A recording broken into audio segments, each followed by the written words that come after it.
Hello, everybody. Welcome into the Penn State 365 podcast. My name is Dylan Cowan Crowley, beat writer and recruit analyst at Happy Valley, insider of the Rivals Network, covering Penn State athletics. I'm joined by my co-hosts Marty Leap, also of Happy Valley Insider, and Anthony is on, our resident super fan there.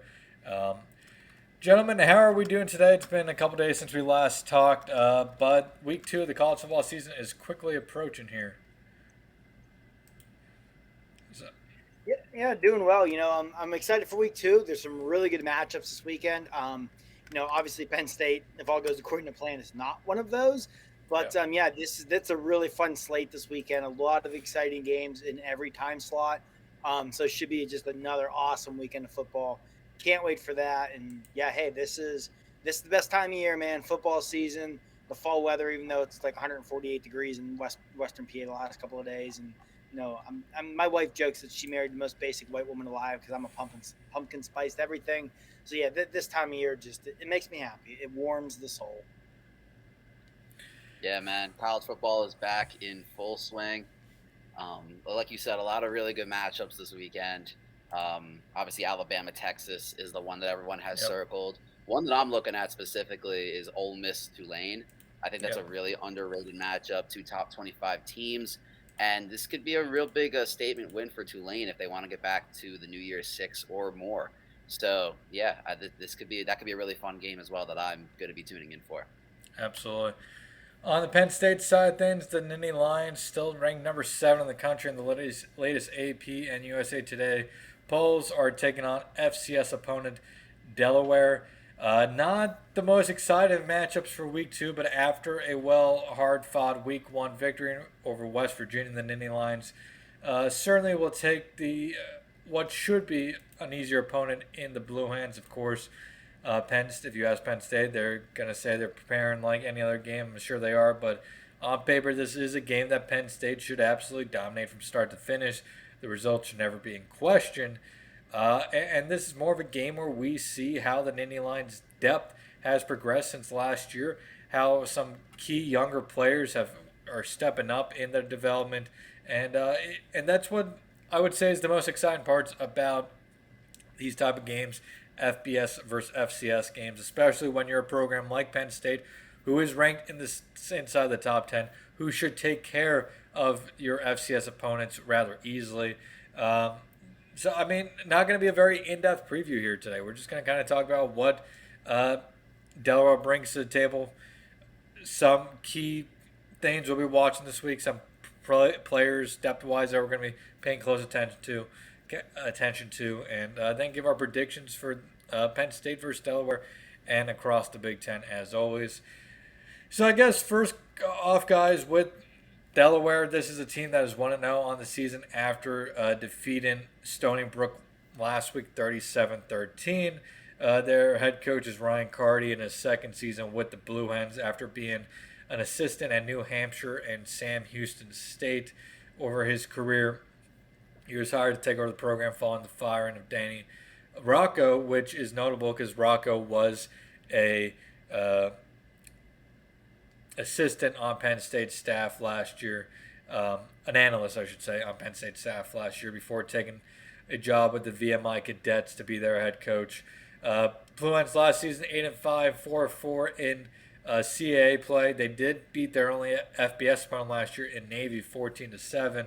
Offensively, they run RPO spread offense. Defensively, they run multiple schemes. Um, Not really much to go off here with Delaware. No depth chart. Haven't watched any game film, but you know it is what it is. This is just a game that Penn State should go out. The the starters get 2 quarters, 2.5 quarters of action, and then are out of there by late third quarter, and we see a lot of depth for the Nittany Lions the remainder of the game.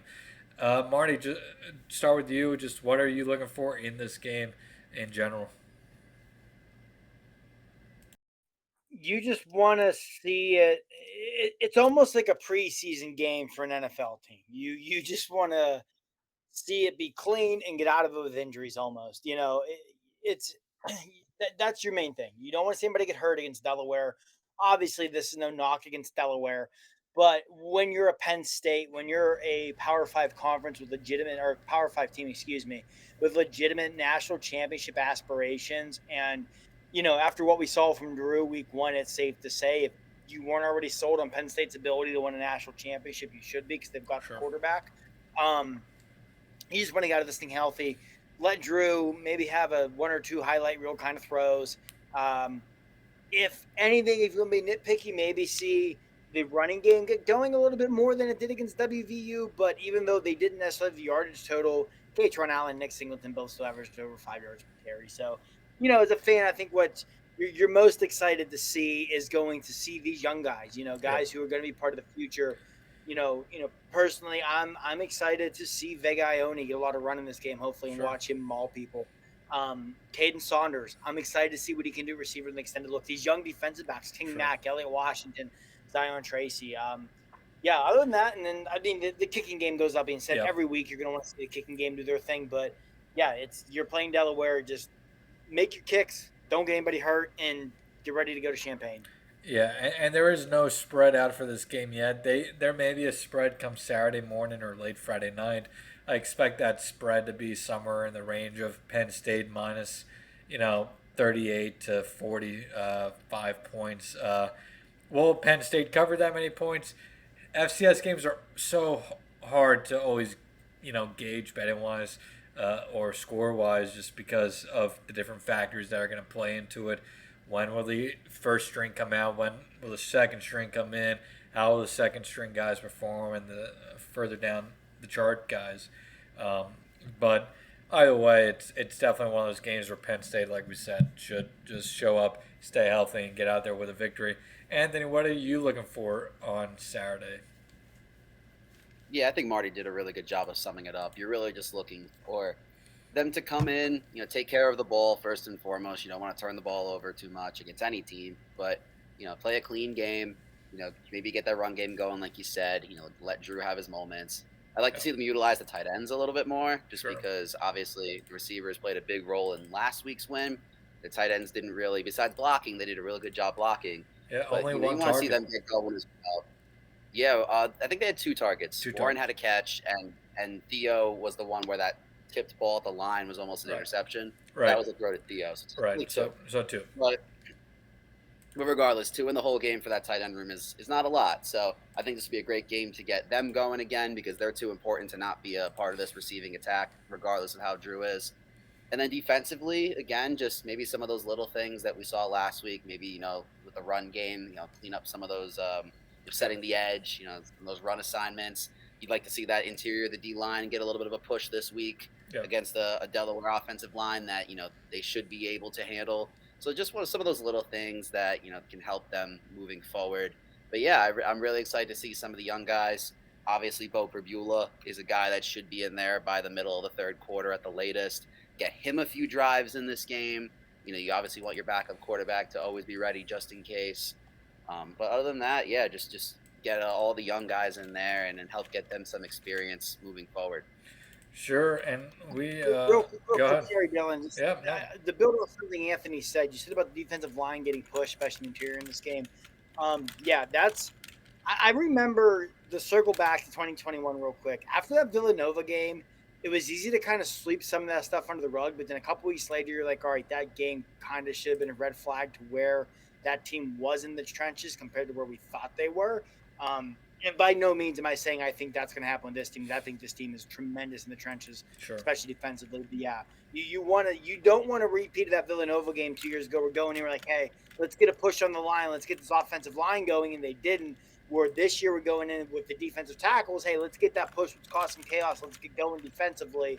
So you just don't want to see a repeat of that. Now, I will say too, it looks like there's a good shot because Izzard's back this weekend, which would help a lot there too. Absolutely, and you bring up that run defense. Delaware is a team that does like to run the ball. They ran the ball quite a bit last year, and in week one against Stony Brook, they ran the ball 56% of the time as well. So Penn State should see their fair share of Delaware rushing attempts in this game, but Delaware also isn't afraid to throw the ball by any means as well. So we'll see how that works out. Delaware had a few interceptions last week. You have to imagine that passing game is not going to match up extremely well against this Nittany Lions secondary, but very much for FCS opponents. Yes, they're out there trying to win, but at the same time, this is kind of like a preseason game for them as well. They understand that they're probably going to lose this game by quite a bit. So they're going to go out there and try some things that, that they've been working on in camp, but maybe didn't get a try last week against Stony Brook. Why not? I mean, what is there to lose? If you're Delaware in this game, they're going to try quite a bit of stuff because, like I said, what is there to lose for Delaware on Saturday? We talk about depth pieces, and one of those spots is quarterback, obviously. Bo got a chance to play last week a little bit at the end against West Virginia. Looked okay in his one drive. But this week will be, an important week for him. I expect Penn State to give him a pretty, I don't think leash is the right word here, but I expect them to run their offense when he's on that field. I don't expect him, to kind of just run the ball all the time, trying just to get out of the game. Since Penn State lost that game 2 years ago to Iowa, when Taquan Roberson just could not do anything against the Hawkeyes, I feel like James Franklin, and with Drew last year, it's a little bit. It's hard to say because Drew's just such a special quarterback. But I think James Franklin has kind of changed his philosophy and how he wants to run offenses with his backup quarterbacks in there. Again, those guys legitimate game reps. So in the case this year, for example, if Drew goes down with an injury, that when you put Bo in that offense, you can trust that Bo's going to be able to go out there. And he's not going to move the ball probably to the same level that Drew can, but you can at least expect your offense not to fall off a cliff when you go to your backup quarterback. So I think seeing a lengthy amount of Bo on Saturday is a big thing for Penn State going forward because, God forbid if they did lose Drew, yes, at that point your Big Ten aspirations probably go out the door. But I still think with Bo, as long as he's ready to go, in that scenario, Penn State is still a potential 10-win team. And if you get those reps against Delaware out of the way, that's only going to benefit him the rest of the season, next season, and potentially, in 2025 when he could be looking at a potential starting role as well. Anthony, thoughts? Yeah, absolutely. I mean, we saw it last week at the very end of the West Virginia game. I mean, that he very easily could have just told Bo, go out there, get one first down, take 3 knees, and let's get out of here. Yeah. But, he had Bo lead an entire touchdown drive, which was controversial for a lot of people. I could tell them to kick rocks.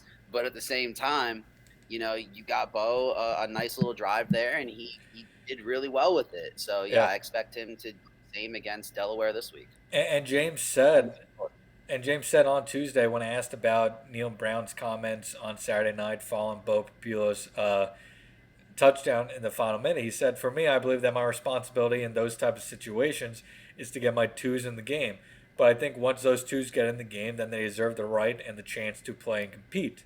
And I think that's exactly the type of philosophy you have to have if you're a head coach of a program like Penn State, where you have these level of aspirations this year, and you have to be ready in all these different circumstances. And I think it's a good philosophy for any coach because if you're not preparing your backups to be able to play, in meaningful situations, then you're doing a disservice to your program. And he would say, I believe that from the opening kick to the last whistle, you compete and you play. Now, if you leave your ones in, that's a different story. Then you should change how you play and you take knees and run in situations that you normally wouldn't run in. That's different. But when your twos are in there, those guys get limited amount of reps. They should have a chance to compete. And he said he believes that just not from a Penn State perspective.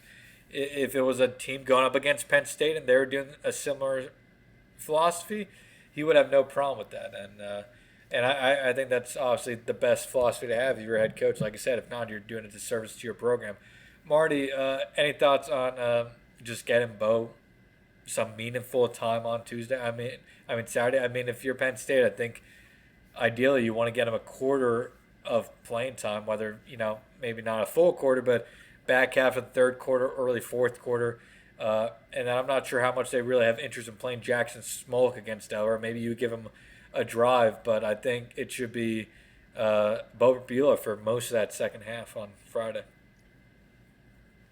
Yeah, no, I agree with everything you said, Dylan. I remember that 2021 season.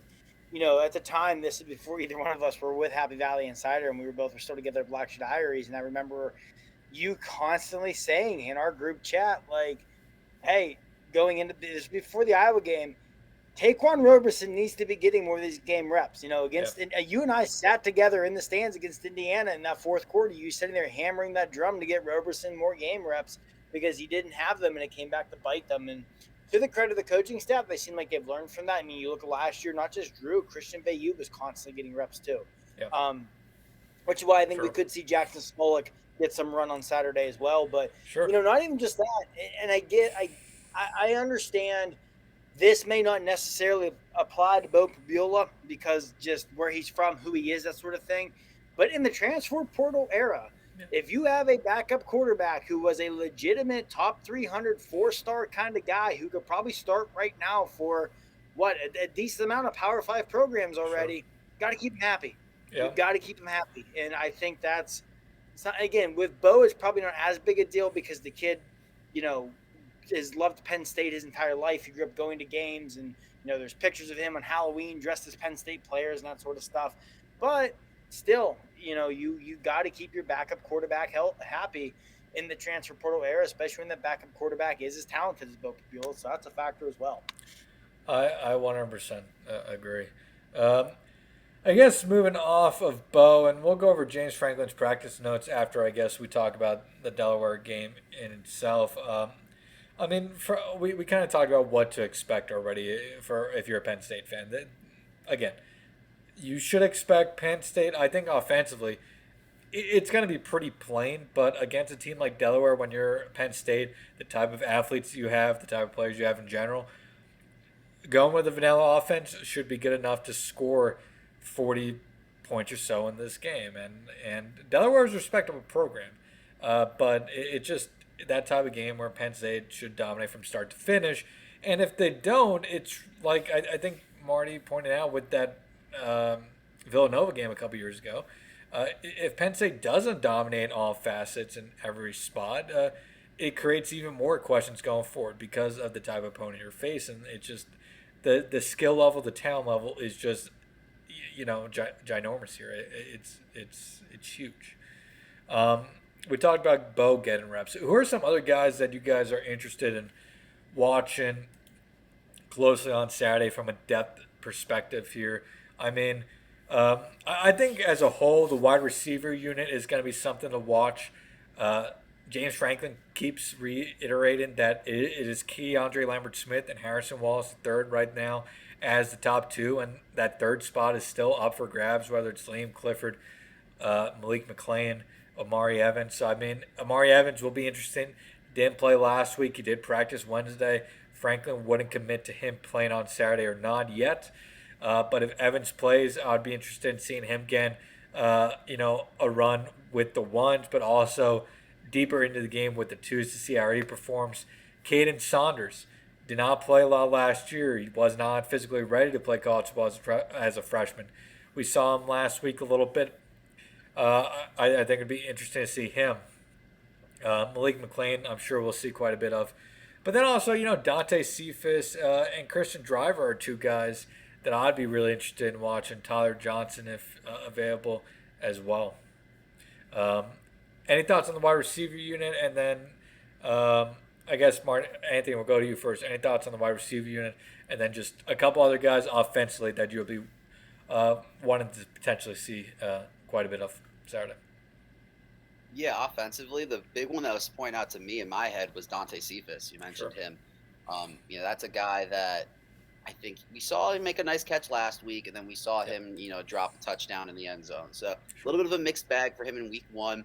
He was brought in. He was, your prized, transfer portal pickup. Obviously, we'll see if it turns out that way. But I think this could be a great week to get him a lot of reps, try to get him up to speed Obviously, he came from the MAC level, so this is even below the MAC. So this should be a game, with a skill level against a team with a skill level that he should be comfortable playing against. Yep.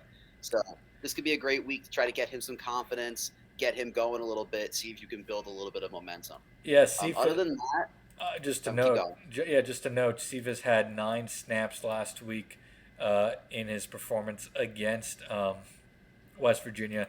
Did have that 1 reception. I'm trying to see how many targets he had here quickly. Give me 1 second. In that game, he had just the 2 targets. Yeah, that's what I thought. But yeah, I definitely agree with the whole talent level being something he should be comfortable against. Absolutely. But as you're saying. Yeah. Other than that, I think the other one that I would like to see a little bit of is Cam Wallace, and to a smaller extent Trey Potts as well. Sure. We saw Potts at the end of the West Virginia game a little bit. They'll probably be able to get him more carries this week. As obviously against Delaware, you're not going to try to run Singleton and Allen more than maybe 10 carries at most each. At most, probably even less than that. But yeah, I would love to see what Cam Wallace brings to the table. I think he's a guy that has a lot of talent, and he's obviously not going to be able to show it much because of how crowded that room is in front of him. But I think it'd be really fun to see what he could bring to the table, and I think this is the type of game that you do that in. Here, yeah. You bring up Singleton and Allen only, about again 10 carries each, and I agree that that's what their mark should be for this Delaware game. Notably, I mean, last week Singleton just 13 carries, Allen just 10 carries. I do wonder now in the new clock of college football with no stoppage at first downs, how many carries those two are going to average this year. They're obviously going to split a ton of reps, but 13 and 10 carries, I mean 23. That's 23 combined, obviously, which is a nice amount. But 13 and 10 carries each doesn't give them a ton of opportunities to run with, both literally and figuratively, each game. So I'll be intrigued to see how that averages each week. And now it's also worth noting Penn State struggled with getting off the field quickly last week against West Virginia, and they didn't have any turnovers, so there wasn't those extra opportunities. But I'm just going to be intrigued to see the snap count for those two going forward, or the carries for each going forward. And somebody brought up a question, and Franklin shut it down as a false narrative this at the media available Wednesday about, again, those two more involved. But with 13 and 10 carries each, I also don't think I get his false narrative, because Penn State ran his false narrative remark because Penn State did run the ball more than they passed the ball. But at the same time, 23 opportunities for 2 of your best players on offense in a game isn't exactly much. I know it's only week 1, but I will say I do think to a degree that was probably a fair question proposed to James Franklin about, again, those 2 opportunities, because you want to put the ball in your best playmaker's hands, correct? Those 2, it's hard to argue that there's 2 better playmakers on the field for Penn State than those 2. Am I off there? Am I wrong? No, you're not. But it's you look at last week. West Virginia was going to force Drew Allard to beat them. Yeah, and that's fair. Yeah, and like this weekend, you plan to wax Delaware, and you went. Really, if you're Penn State, I think you're ecstatic that they had a combined 23 carries or whatever last week. Probably less than that this week, because they're going to be super fresh for Illinois and Iowa, which matters a lot more to you than Delaware or West Virginia. So, for what it's worth, they combined 24 carries last year. It felt like more, but it was only about 24 carries for them per game last year. So it's about right on target. But I guess part of me, if Drew's this type of quarterback, they're going to be able to throw the ball as much as they want. But I also don't think you putting the ball in their hands too much is a negative thing either. So, I definitely get where James was coming from, but I do think to a degree it is also a fair question to ask if they're going to be more involved or if that's what should be expected. Obviously, he's not going to give away game plans, but I do think to a degree it was a fair question. Anthony, any other thoughts offensively? No, I think Marty said it best. Obviously, with Drew had such a big game last week, and West Virginia wasn't able to either stop the passing game, or they really were focused on the running game more than anything. So you're going to pass the ball more. Sure. Now, obviously, if against Delaware, hopefully they'll be able to run the ball with just as much, if not more, success. And I think if that's the case, you're going to see them run the ball a lot more. So Sure. it'll just depend on week by week how teams defend them, and yeah, that's basically it. I think Marty summed it up perfectly. No, I absolutely agree. All right. I guess, Marty, anybody you're looking forward to watching offensively in terms of depth this week? Yeah, I mentioned Vega Ione earlier in the show, so I'll mention him again because as a former offensive lineman, as I often say on here, I just love big, mean, nasty offensive linemen who just want to maul you and kick your butt and put you in the dirt play after play, and Vega's got that in him. I'm also excited. I think we're going to see a decent amount of Anthony Donk on Saturday, which I wouldn't have expected to say that, at the start of the summer, but Donk has come in, been way ahead of what they expected, has really turned heads. Partially because of the Tangwall having to retire, has solidly put himself in the 2 deep at offensive guard. So excited to see what he can do. And to kind of sort of steal one from Anthony, I like that Cam Wallace pick because Cam Wallace is another kid who, by all reports, is ahead of what they expected, has that, game-breaking playmaker kind of speed. I wouldn't be stunned. I'm going to give you, when we get to defense, I'm going to give you a guy who I think is in a similar boat.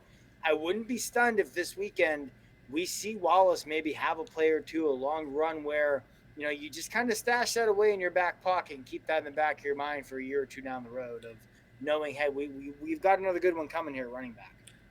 Yeah, I definitely agree. I think it's more likely we see Cam Wallace than London Montgomery just because Montgomery, I think, probably, if he went out there, he'd perform pretty well himself. But I think it's probably better to play it safe with him coming off that knee injury last year. But I'll be intrigued to see if we see either of them or both. I guess for me, I mentioned the wide receiver group. But the backup offensive line at this point will be important for Penn State as well. That right side last week wasn't, the best performance. Hunter Norzad's a little banged up, so Nick Dawkins, will we see how much of him we'll see at center? Will we see Dominic Ruley? Will we see Addison Penn? So that'll be intriguing. Perhaps Javen Williams or Anthony Donka as well. I'll be interested in that. And then at tight end, Khalil Dinkins, I think, has a chance, we talked about it, to have an impact this year. How much time will he get on the field after Warren and Johnson get their run will be interesting. All right, defensive side of the ball. Not the depth. We know a lot about Penn State's depth on the defensive side of the ball as well. Marty, you kind of teased it. So let's start with you. Defensive side of the ball. What are you looking for on Saturday in terms of depth?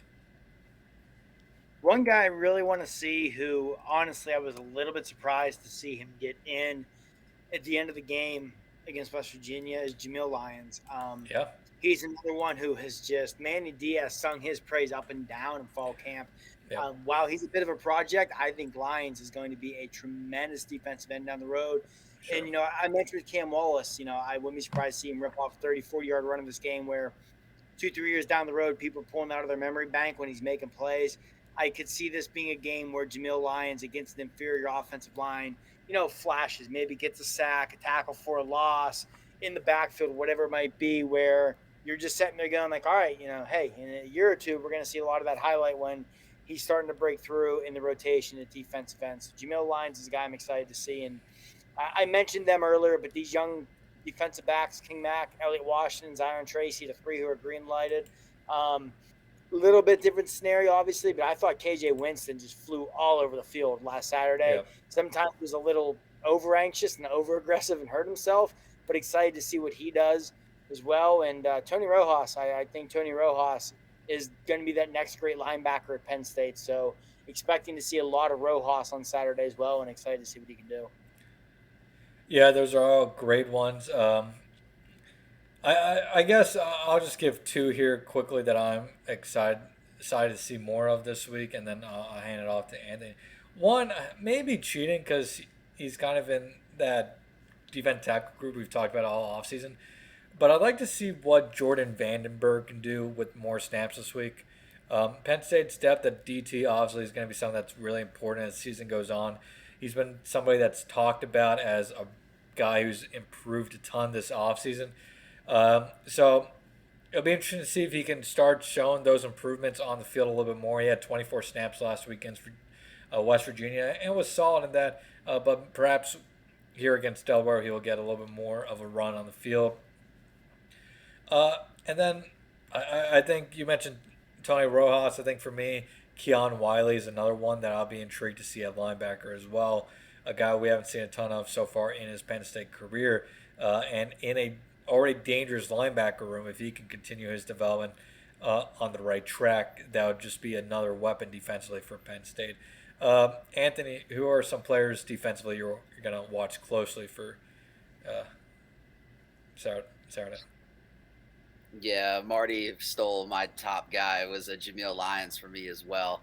I mean, like Marty said, he's just gotten so much praise Sure. for a true freshman, and he wasn't an early enrollee either. He enrolled in the summer, so to get that kind of praise only a couple of months into your college career, you must have really shown some good things. And I'm very intrigued to see, and he'll be out there for sure. I'm very intrigued to see how he does this weekend. If he can make a play or two, he might definitely insert himself into that defensive end rotation a lot more, especially if it means Vanover is going to be out this week as well. I don't know what his situation is, but Yeah.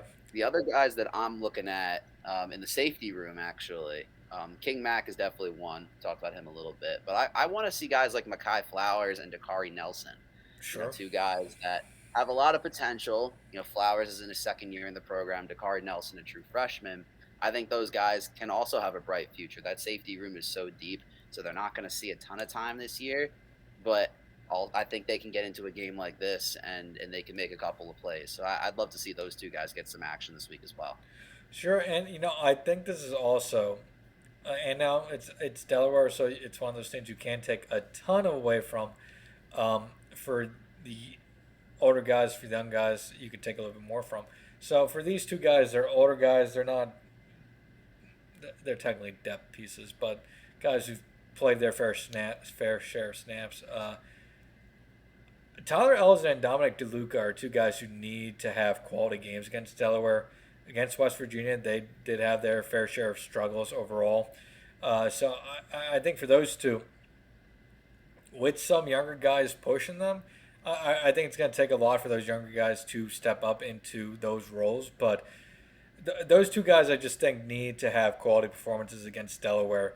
Or I think you may see the staff lose some confidence in those two. Tyler Ellison was especially rough against Delaware, graded out by PFF as one of their worst defenders in the game. Dominic DeLuca had a little bit of a better performance, but wasn't great. Any thoughts on that from either of you before we move on? No. All right. I guess the last thing Marty kind of talked about at the front was special teams for Penn State here. Punter, I think we'll see mostly Riley Thompson. Maybe we see a little bit of Alex Paqueta. But that place kicking spot is going to be kind of, I think, the one thing everybody's going to be watching on Saturday. Who's going to get the start? How long does that guy get? How many opportunities does that guy get? I think Alex Felkins has to be the starter heading into this game. But again, I think Sanders Sahadak getting some time in the second half, as long as Penn State, is up as they should be, and place kicking is going to decide the game, should get some opportunities, whether that's regular field goals or extra points. There's not really much to add from that, but either of you have any thoughts on the place kicking this weekend, or what you'd like to see James Franklin go with or do at the position this weekend? Yeah, I'll go first. I have some thoughts on it. Yeah. So, as much as Falcon should get the start this week and he should be the first guy trotting out there for the extra points or the field goals or whatever, I still think it's important to get Sahadak reps, try to build back up his confidence if he's lost some of it in himself, because as much as Falcons could end up being the more reliable, more consistent guy, he doesn't seem like he's the guy with the bigger leg. So Sure. if you're in a spot where you need to hit a 55-yarder with 3 seconds left in a 1-point game, you know, Sahedak's probably the guy that has the better leg to hit that kick. So if you can try to build some confidence up in him so that he has the confidence in himself to make that kick, I think that's important. So yeah, if there's ways that they can get reps for both of those guys in this game, I would definitely do it. Marty, any thoughts on the? I mean, you kind of gave them at the top, and you talked very passionately about it on our recap episode. But any thoughts on the kickers? I would just say, Anthony, I get what you're saying about, say, Haydak, but kicking, being in a rhythm, that sort of thing is extremely important for kicking. And that is why, as long as Falcons is making his extra points and consistently hitting from 40 in, I'm just riding with him, man. Like, I don't. Maybe you give Sahadak a shot at some long ones in this game if it's out of control and, you don't have a drive stall out or something. But to me, it's very obvious it's Falcons' job right now. I mean, if you go back and watch the film, just the difference in their footwork is where it was at. So Haydak, everything was rushed, everything was sloppy. With Falcons, it was a lot more calm, cool, collected. He had much better footwork, and that's what led to his success. So, as of now, I'm riding Falcons until he gives me a reason not to, and he might give you a reason not to this Saturday. Who knows? You never know with the state of this kicking game. But as of now, he's my guy. I think that's fair, and it's also worth knowing that while I think Penn State in Week 3 against Illinois will probably win by double digits, whether that's 10 points or 20 points, who knows? I think it's going to be more than a field goal game, is what I'm saying, more than a one score game. Um, field goals are likely going to be field goals are likely going to need to be kicked against Illinois. The Illinois defense is a quality defense. Penn State, struggled in the red zone against West Virginia. It wouldn't be surprised if Illinois gives them some struggles in the red zone or on the final line side of the field either. So they're going to need the field goal unit most likely next week. So it is an important week to kind of figure out what they're going to do at that position going forward, whether it's Falcons or Sahadak or a combination of both. Moving on to James Franklin's practice notes before we get into our picks for the Penn State-Delaware game, as well as the rest of the Big Ten. Not much James Franklin really said on Wednesday that we really didn't already know. He talked about the wide receiver 3 spot, talked about Liam Clifford and Malik McLean battling for that third spot along with some other guys like Amari Evans. He was very, very highly he was speaking very highly about McLean, saying he's been a really nice addition physically. He's been a really nice addition culturally. He got here a few days late after the semester started. It was like a scramble. He did extremely well academically, continues to do well academically. He's always got a huge smile on his face. He's helping on special teams. He's helping on offense. We recruited him out of high school, so there was already that relationship. We had a really good relationship with his high school coach as well. He's been awesome. He's one of the more popular guys on the team. Everybody likes him. He's just been a really good fit for our program, and we're glad we got him. Originally out of IMG, him and Katron. So, we're fortunate we've got some good guys out of there. He also brought up KJ Hamler being out of IMG Academy. And then, as I mentioned with Evans, he was not committed to saying whether Evans would be available this week, saying it's early in the week to say if he'll play Saturday, but he practiced today and practiced well, so we'll see. Usually, Wednesday practices are a good sign for a player if they're going to be available for an upcoming game, but it's not always a 100% positive either, so we'll 100% positive that they're going to play, but we'll see. Abdul Carter is kind of the big story going around right now. In August, he was charged with marijuana possession and use after a smoke alarm in his building went off due to him using marijuana. According to James Franklin, it has been handled with internally. It's not something they're going to speak about outside of the program. It's nothing new to them, though, of course, it is a little bit new to everybody else. Do you two have any comments on the Abdul Carter situation? I don't think we're going to see any punishment from Penn State towards Carter that has not already probably happened. Um, I mean, if he wasn't suspended for West Virginia, I don't think he's going to be suspended for Delaware or anything like that. Any thoughts on that situation? Any thoughts on the wide receiver comments? Okay. No, And then, the only thing I say about Bill Carter, it's a college kid smoking pot. It's a nothing burger. Move on. I agree. Yeah, There's much bigger worries out there for college athletes than smoking some pot. You can I ask. will comment on Go ahead. I will comment on McLean though. So Sure. obviously he had a nice game against West Virginia. It seems like he's been doing really well in practice. Yeah. Franklin's been pretty pleased with him.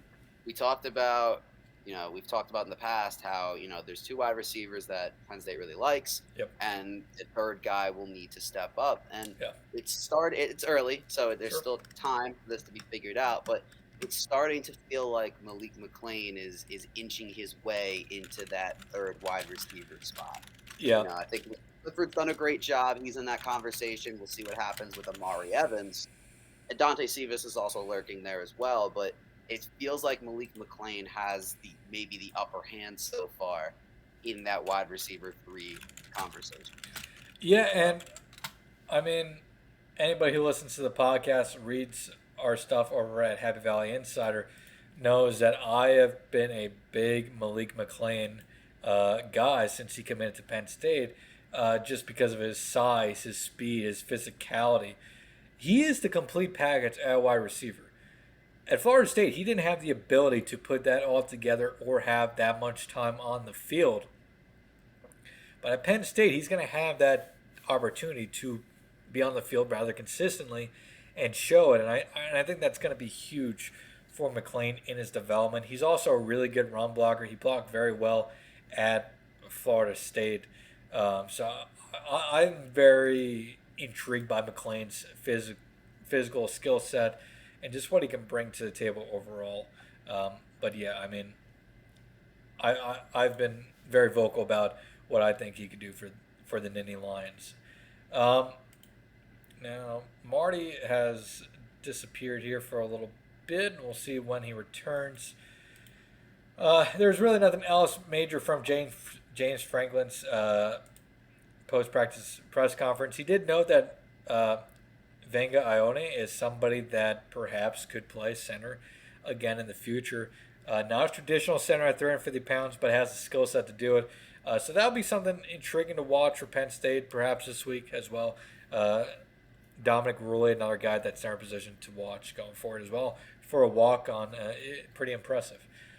Any final thoughts on Delaware, Anthony, or anything James Franklin said on Wednesday or Tuesday at his press conference? No, not really. Again, this should, the emphasis on should, be a game where Penn State handles their business.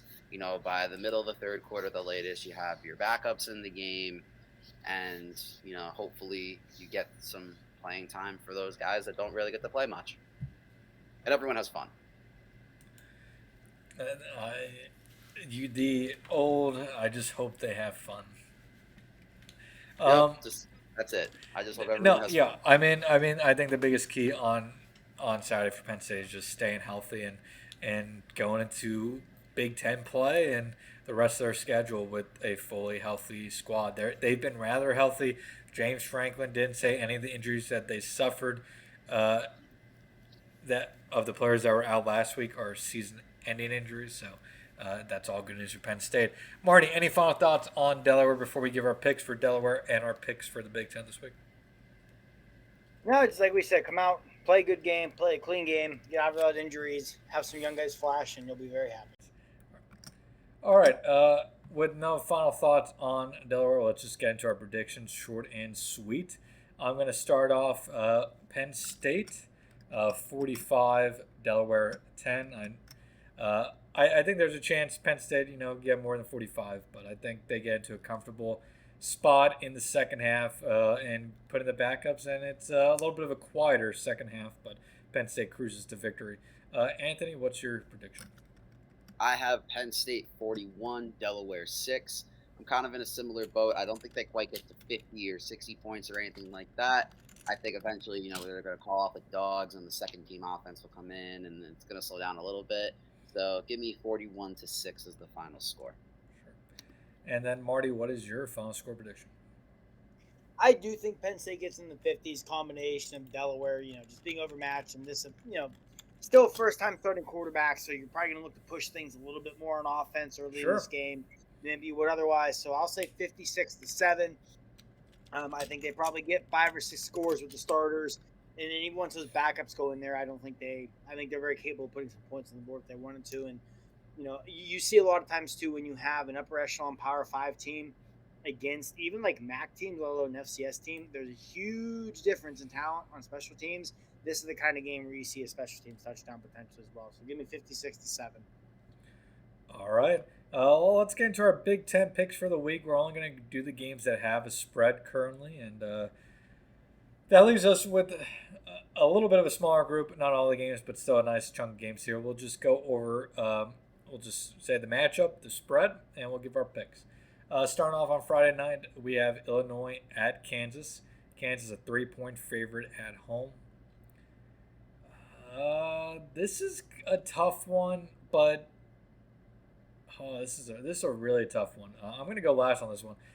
Anthony, you're first. Illinois at Kansas. What a little cop out!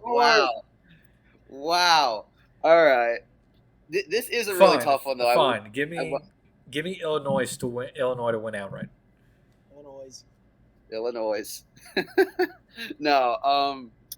I love this part of the show because we all just kind of lose composure, and this just turns into the old podcast we used to do. But Kansas is really interesting this week because Jalen Daniels should be back from injury, and he's like the all Big 12 candidate for quarterback this year. Yeah. So Kansas could win this one pretty easily. Obviously, Illinois did not have a good showing last week. That's true. But I think this game's gonna be pretty close. I'm gonna go with Kansas. I could easily see Illinois winning. I might sprinkle Illinois money line in a parlay this week. But I'm going to take Kansas to win and to cover since it's only 3 points. Yeah, I'm thinking back to Illinois' performance last week against Toledo, if I'm correct. Wasn't pretty. So I'm not really sure why I'm taking them here, but I just got a feeling I got a gut feeling that it's gonna be them. Marty. Yeah, it wasn't pretty for Illinois against Toledo last week, which is spot on accurate. However, for Kansas, it wasn't always pretty against Missouri State either. The game was a little bit closer than that final score. They kind of him around. Give me the Illini. I think they're the better team. I think the Fighting Birds go in there and they get it done and set up a 2-0 versus 2-0 matchup for Big Noon kickoff next week. I think I just trust the Illini defense more here than Kansas defense. And I think that's what's decided for me. On Saturday, maybe the Big Ten matchup of the week. Nebraska at Colorado. Colorado a 3-point favorite here.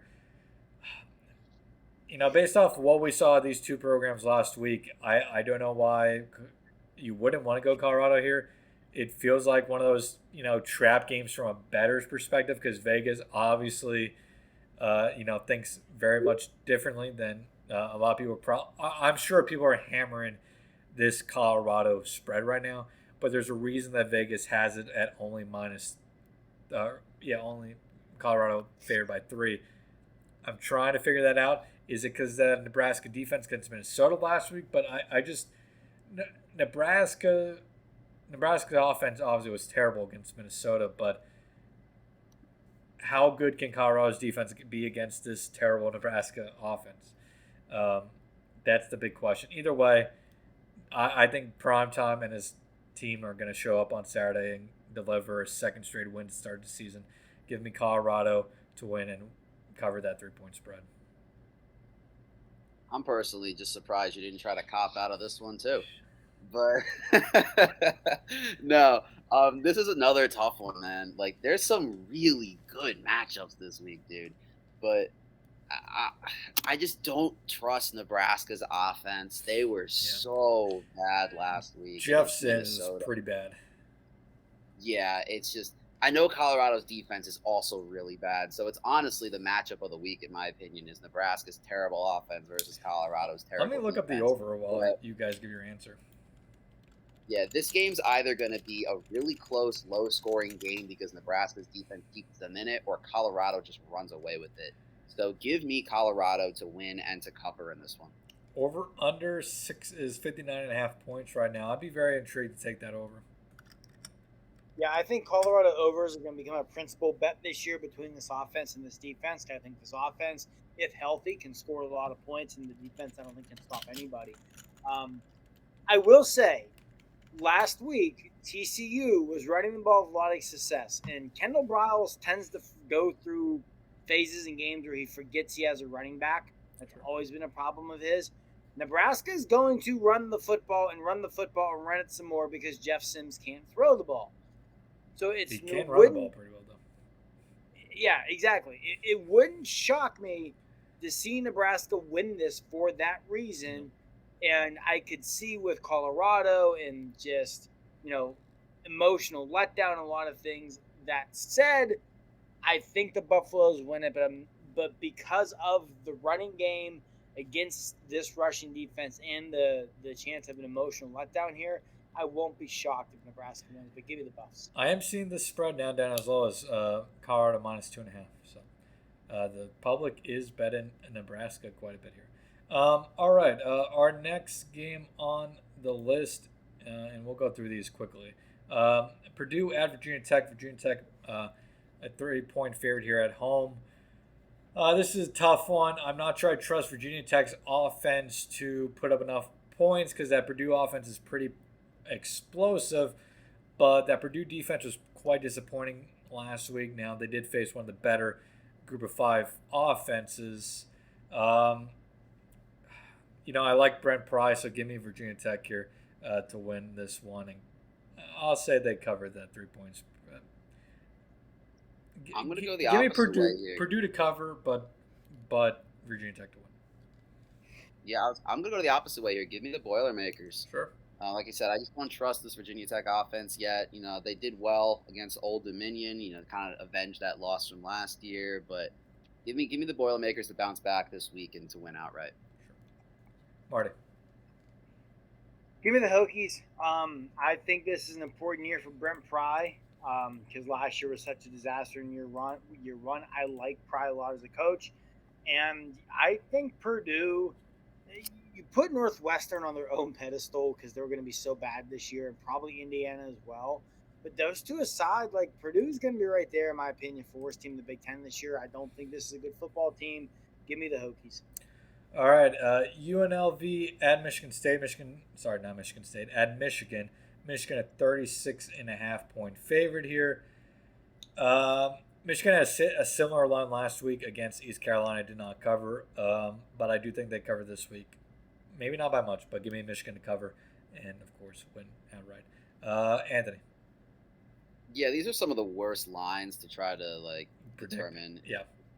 To try to predict just because, obviously Michigan has every capability to cover this 36.5-point spread, but who knows if they actually will if they call off the dogs. It's the same reason why I would never bet the Penn State Delaware line once it comes out because you just don't know if they're going to cover it. But I think this week Michigan will cover, so give me Michigan to win, obviously, and then to cover. Yeah, you're basically betting Michigan here to win by 38 points, which I think is quite possible and probable. Marty? Yeah, Michigan, big. UNLV sucks. Michigan is a top 2 to 5 team in the country. Wolverines roll. All right, Iowa 4-point favorite at Iowa State here for the Cy-Hawk Trophy, the betting bowl, as some may call it. Give me Iowa to cover this, and give me the under, of course, since it is Iowa. Give me Iowa to cover this. I don't think this Iowa State team is too good. Iowa is not, doesn't have a great offense, but I think that defense will not give up a ton to Iowa State. Yeah, this game just has 17-7 written all over it. Give me Iowa to win. Give me Iowa to cover a 4-point spread. But again, if this game doesn't hit the under, what is the under in this one? That's a good question, actually. I'll look it I up. got it at 37.5 on DraftKings. 37.5. I 30, bet the 37 under, and a obviously. half. But If it's 17-7, that would hit. So yeah, give me it. I see 36.5 now, so it might have just went down. Vegas with no confidence, and I don't blame them. Give me Iowa to win, cover, and give me the under. Of course, it's an Iowa game. it's All right. two of the most incompetent offenses in the country, and teams that feature punters who bet on their own game. So obviously the under is going to hit. 17-7, man. I was thinking like 11-6. Like 17-7 is too clean. It's got to be uglier than that. I'm with you. Iowa wins. Iowa covers, but it's gonna be some sort of disgusting score. There's got to be like 3 safeties and a field goal. And if there would ever be a game where a team would manage to pull off the 1 point play in football, it would probably be this one. But yeah, Iowa covers and Iowa wins by some just disgusting game that if you're not a fan of Iowa or Iowa State and watch this game, I need to know what's wrong with you because you need serious mental help. This thing's going to set the game of football back a few decades. All right. Love it. Love it. All right. UTEP a 1.5 point favorite on the road at Northwestern. I really don't know what to say for this game. Wow. No way. Wait, time out. No way. Underdog at home to UTEP? Yes. Dude, how did I not know this? Oh my god. Does Yeah. Northwestern win a game this year? It's gonna be tough. Oh man. And yeah, I don't really know what to believe in this one. I think we didn't talk about it, but we talked about it before last episode. Me and Anthony both think Rutgers is probably an okay team this year, so that's a hard game to gauge for week 1 for Northwestern. But you know, Vegas has UTEP here. I really don't know what to believe here. Just give me UTEP to win this game outright. Man, oh man. I looked at Northwestern's schedule real quick. They do have Howard on it. So theoretically, Howard they should be Howard UTEP gave better Eastern than Michigan a Howard? good game last week. So What'd you say, Marty? Is UTEP actually better than Howard? Like, you know, I think I so. don't know, man. I mean, This betting line just is breaking my brain because there's like my brain is like obviously pick Northwestern, but then like screw it, give me Northwestern. Why not? I wouldn't touch this game. I wouldn't touch this game with a 10-foot pole though. For what it's worth, UTEP lost week 1 to Jacksonville State 17-14. Beat Incarnate Word last week 28-14. yeah, oh my God, this is, You know what? thing. How is this a Big Ten team? Like, I just, if Northwestern can't, it's the first game at Evanston. If they can't circle the wagons this weekend and win, cancel the rest of your season. Get ready for basketball.